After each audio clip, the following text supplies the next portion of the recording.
प्यारे साथियों नमस्कार। बिहार बोर्ड कक्षा 8 विज्ञान इस वीडियो में प्यारे साथियों चैप्टर नंबर 3 जिसका नाम है कोयला और पेट्रोलियम। इस चैप्टर में जितने भी क्वेश्चन है हर एक क्वेश्चन को सॉल्यूशन करेंगे। हर एक क्वेश्चन का आंसर इसी वीडियो में मिल जाएगी, तो आप लोग वीडियो को छोड़ के नहीं जाइएगा और क्लास को चलिए यहीं से स्टार्ट करते हैं।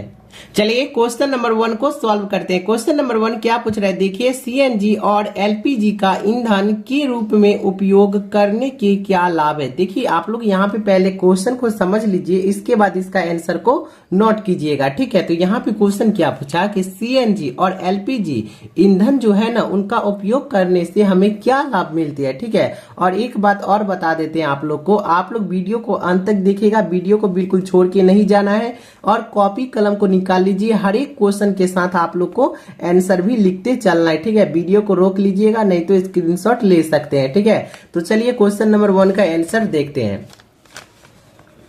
तो देखिए इसका आंसर क्या है कि सीएनजी और एलपीजी का उपयोग परिवहन वाहनों में ईंधन के रूप में किया जा रहा है, ठीक है। देखिए सीएनजी और एलपीजी का उपयोग परिवहन वाहनों, ठीक है, जो गाड़ी होते हैं, ईंधन के रूप में किया जा रहा है, क्योंकि ये कम प्रदूषणकारी स्वच्छ ईंधन होने के साथ साथ सस्ते भी मिलते हैं। देखिए ये इससे कम प्रदूषण फैलता है और ये स्वच्छ भी है और इसके साथ साथ ये सस्ते भी बिकते हैं, ठीक ना, और मिल भी जाते हैं। और चलिए यहाँ पे लिखिएगा आप लोग, सीएनजी और एलपीजी का अधिक लाभ यह है कि इसे घरों और कारखानों में सीधा जलाया जा सकता है। देखिए सीएनजी और एलपीजी का यह लाभ है कि इसे घरों और कारखानों में आप लोग सीधे जला सकते हैं, जहां इसकी आपूर्ति पाइपों के माध्यम से की जाती है, ठीक है। तो यहां से आप लोग यहां तक नोट कर लीजिए क्वेश्चन नंबर 1 का आंसर, ठीक है। तो चलिए क्वेश्चन नंबर 2 को देखते हैं। क्वेश्चन नंबर 2 क्या पूछ रहा है, देखिए पेट्रोलियम का कौन सा उत्पाद सड़क निर्माण हेतु उपयोग में लाया जाता है। देखिए यहाँ पे क्वेश्चन क्या पूछा कि पेट्रोलियम का कौन सा उत्पाद सड़क निर्माण हेतु उपयोग में लाया जा सकता है। तो चलिए इसका आंसर आप लोग लिखिएगा, 2 नंबर क्वेश्चन का आंसर, ठीक है। आप लोग वीडियो को छोड़ के नहीं जाइएगा, चैनल को सब्सक्राइब नहीं किए तो सब्सक्राइब कर लीजिए, घंटी के निशान ऑल पे सेट कर लीजिए, क्योंकि आने वाले न्यू नोटिफिकेशन आपके पास जल्द से जल्द पहुंच जाएगी। और वीडियो को लाइक नहीं किए हो तो एक लाइक कर दीजिए, ठीक है। अपने 10 दोस्तों के पास ये वीडियो को शेयर भी कर दीजिए, ठीक है, क्योंकि वो भी ये क्वेश्चन आंसर सॉल्व कर सके।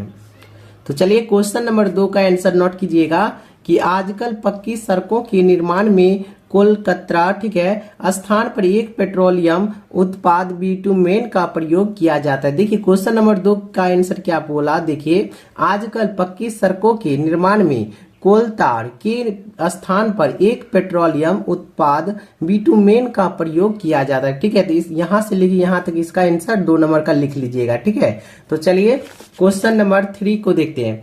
क्वेश्चन नंबर 3 क्या पूछ रहा है, देखिए वर्णन कीजिए मृत वनस्पति से कोयला किस प्रकार बनता है, यह प्रक्रम क्या कहलाता है। यहाँ पे क्वेश्चन क्या बोला कि वर्णन कीजिए, ठीक है, मृत वनस्पति से कोयला किस प्रकार बनता है, किस प्रकार बनता है, यह प्रक्रम क्या कहलाएगा, ठीक है। तो चलिए इसका आंसर आप लोग नोट, क्वेश्चन नंबर 3 का आंसर नोट कीजिएगा आप लोग। देखिए यहाँ पे क्या लिखा है, लगभग 300 मिलियन वर्ष पूर्व पृथ्वी पर नीचे जलीय क्षेत्रों में घने वन थे। बाढ़ जैसे प्राकृतिक प्रक्रमों के कारण ये वन मृदा के नीचे दब गए। उनके ऊपर अधिक मृदा जम जाने के कारण वे संपीड़ित हो गए। जैसे जैसे वे गहरे होते गए उनका ताप भी बढ़ता गया। उच्च दाब और उच्च ताप पर पृथ्वी के भीतर मृत पेड़ पौधे धीरे धीरे कोयले में परिवर्तित हो गए। कोयले में मुख्य रूप से कार्बन होता है। मृत वनस्पति के धीमे प्रक्रम द्वारा कोयले में परिवर्तन को कार्बनिकरण कहते हैं, क्योंकि यह वनस्पति के अवशेषों से बना है, अतः कोयले को जीवाश्म ईंधन भी कहते हैं, ठीक है। तो यहाँ से लेके यहाँ तक आप लोग इसको नोट कर लीजिए। 3 नंबर क्वेश्चन का आंसर यहाँ से यहाँ तक है, ठीक है। तो आप लोग समझ गए, इसको नोट कर लीजिए। चलिए 4 नंबर क्वेश्चन की ओर चलते हैं। 4 नंबर क्वेश्चन क्या पूछ रहा है, चलिए 4 नंबर क्वेश्चन देखिए क्या पूछ रहा है। रिक्त स्थानों की पूर्ति कीजिए, मतलब जो खाली स्थान है ना उसको भरना है। देखिए क से लेकर ग तक क्वेश्चन है, इसमें जो जो खाली स्थान है उसमें आंसर को भरना है। तो देखिए यहाँ पे क्वेश्चन क्या पूछा है, डैक्स तथा डैक्स जीवाश्म ईंधन है। तो देखिए यहाँ पे क्या लिखा हुआ है, देखिए यहाँ पे क्या लिखा है, कोयला, पेट्रोलियम और प्राकृतिक गैस जीवाश्म ईंधन है। तो चलिए यहाँ पे भर दीजिएगा कि कोयला और पेट्रोलियम। ठीक है, तो चलिए यहाँ पे लिखते हैं कोयला। ठीक है, कोयला तथा पेट्रोलियम यहाँ पे लिख दीजिएगा। तो हो गया क आपका कंप्लीट। ख देखिए क्या पूछ रहा है, पेट्रोलियम के विभिन्न संगठकों को पृथक करने का प्रक्रम डैक्स कहलाता है। तो यहाँ पे लिखिएगा कि परिष्करण। ठीक है ना, परिष्करण।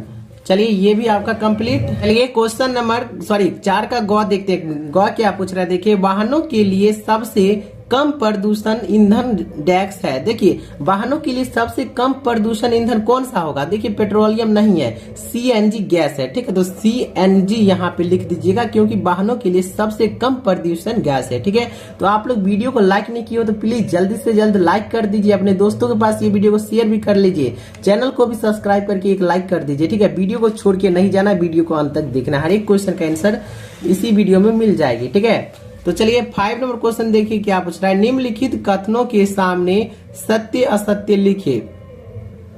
मतलब यहाँ पे क्वेश्चन क्या बोला कि निम्नलिखित कथनों के सामने, ये क्वेश्चन के सामने में ना अगर जो क्वेश्चन गलत होगा, गलत बोल रहा है, उसके आगे में असत्य, जो सही बोल रहा होगा क्वेश्चन उसके आगे में सत्य भरना। तो चलिए इसको भी भर लेते हैं। चलिए 5 का क देखते हैं। देखिए 5 का क क्या पूछ रहा है, जीवाश्म ईंधन प्रयोगशाला में बनाए जा सकते हैं। तो बिल्कुल नहीं, जीवाश्म ईंधन प्रयोगशाला में नहीं बनाए जा सकते हैं। ठीक है, तो इसका बिल्कुल राइट आंसर नोट कीजिएगा कि असत्य हो जाएगी। ठीक है, ख देखिए क्या पूछ रही है, पेट्रोल की अपेक्षा सीएनजी अधिक प्रदूषक ईंधन है। देखिए पेट्रोल थोड़ा बेसी प्रदूषक है और सीएनजी कम है, बहुत कम है। ठीक है ना, तो ये बिल्कुल गलत है क्योंकि यहाँ पे क्वेश्चन क्या बोला कि पेट्रोल की अपेक्षा, ठीक है, सीएनजी अधिक प्रदूषक ईंधन है। तो बिल्कुल नहीं, सीएनजी अधिक प्रदूषक नहीं है, इसलिए यहाँ पे गलत हो जाएगा सत्य। ठीक है, तो ग क्या पूछ रहा है, देखिए कॉक कार्बन का लगभग शुद्ध रूप है। यहाँ पे क्वेश्चन क्या पूछा कि कॉक कार्बन का लगभग शुद्ध रूप है। तो बिल्कुल सही हो जाएगा सत्य।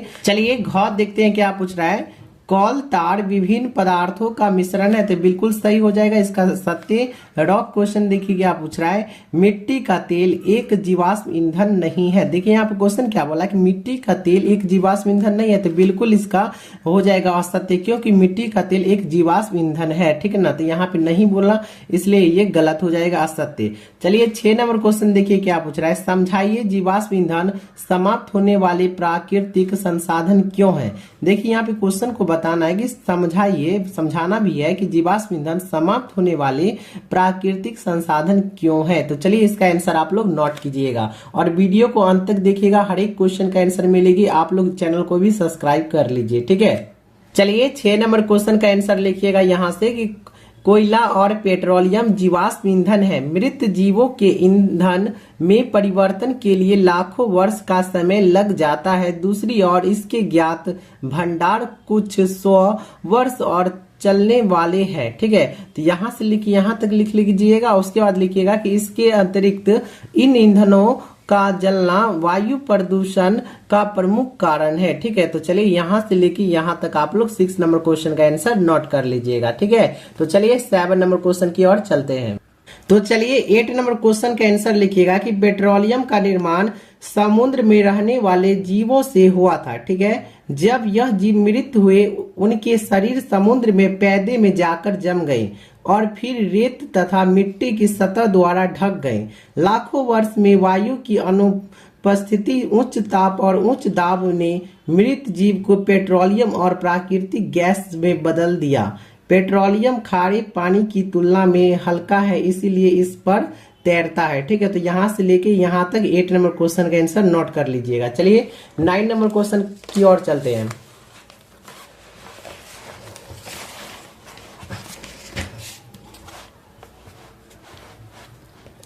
तो चलिए 9 नंबर क्वेश्चन देखते हैं क्या पूछ रहा है। निम्नलिखित सारणी में 1991 से 1997 तक भारत में विद्युत की कुल कमी को दिखाया गया। इन आंकड़ों को ग्राफ द्वारा आलेखित करिए। वर्ष में कमी प्रतिशत को y अक्ष पर तथा वर्ष को x अक्ष पर आलेखित कीजिए। चलिए इसको आलेखित करना है ग्राफ की विधि से, ठीक है। तो चलिए आप लोग को दिखा देते हैं किस तरह आपको बनाना है।